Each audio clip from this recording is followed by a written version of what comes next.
Hi, and welcome to today's statistics lesson. I did want an overview of the standard normal curve, its shape, and what we know and why it's so convenient to use. Now, not all data has a normal distribution, but when data has a normal distribution, or when some manipulation is done to it so it looks like it has a normal distribution, the distribution goes like this, and this goes all the way out negative infinity, and this goes all the way to infinity. For all data with a normal distribution, this is the shape. The center is the mean. So if you have a set of data that's normally distributed, and this is the mean.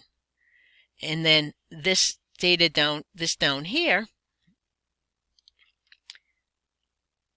this is a z-score equal to -1. That's what that means. One standard deviation away to the left, and this here will be a z-score equal to a +1. And we've calculated z-scores for data. So if you calculate the data that would give you a z-score of a -1 and the data point that would give you a z-score of a +1, what you know is that one standard deviation on either side of the mean, you have 68% of your data will lie within those two numbers. Okay, so this is any normal distribution. This is not the standard normal distribution. And then look at this. When z equals -2, from z equals -2 to -1, there's another 13.6% of the data. And from z equals 1 to z equals +2, remember the z-score is this. Z equals your data point minus your mean, the difference between how far away from your mean is your data point, divided by the standard deviation. So that gives you the distance from your data to the mean, and then how many standard deviations is that. So a z-score is basically how many standard deviations away from the mean. If I go to z equals -2 to +2, what I get, I'm trying to change the color here, what I get is in these four areas, I get about 95% of the data. So if you have data that lies down here, it's like 2.5% of the data. It's in the 2.5% probability, and up here is like the 2.5% probability. There's only 5% of the data that lies outside of ±2 standard deviations if you have a normal distribution.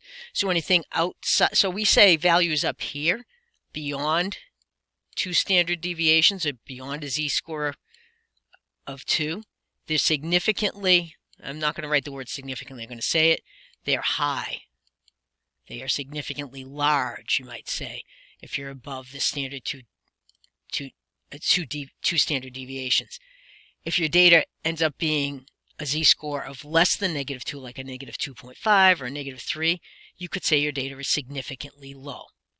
Now, what's the difference between any old normal distribution and the standard normal distribution? Well, the difference is standard normal distribution can be made from a normal distribution if you set it up so that the mean is 0. So in a standard normal distribution, the mean is 0 and the standard deviation is a 1. So z equals 1. The number of standard deviations is given immediately by the z-score. The standard deviation is a 1. It's not some other number. The standard deviation could have been anything. It could have been like a 3.5 either side of this, but we set up the data so a standard deviation is 1. The area under this is still a 1 because this represents the probability. This is a continuous random variable, and the area under both of them is a 1. But here you set up the mean to be 0, so if this is a number line, you don't need these sigmas. It's just a -1, a -2, a -3. And in a standard normal distribution, if you're between a -1 and a 1, your 68% of the data will lie there. So when you talk about a z-score, it's just trying to give you some idea of how probable is it to have that data point. This is used in medicine.